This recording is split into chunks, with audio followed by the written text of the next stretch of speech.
Aisee, haya masuala ya mtu unasema unakaa mageto. Alafu njia ya kwenda mageto ni barabara ya lami. Yaani imeshindiliwa vizuri kabisa, unakuta imenyoka hivi alafu unasema inaelekea mageto. Sasa huko ni mageto.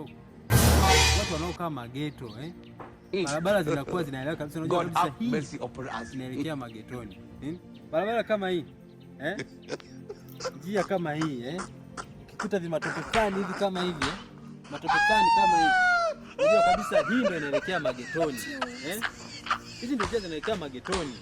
Hapana kama mtu akikwambia bwana hii njia ndio inaelekea mageto unamuelewa. Na watu wanaopita njia kama hizi ndio wapo kwenye umoja wa masela wanaoishi geto. Sasa unakaa mageto afu imepita lami. Nyinyi mnakaa hostel, sio mageto, huko ni hostel. Hebu tulie hostel bwana. Edo mbiem, kwa nini lakini?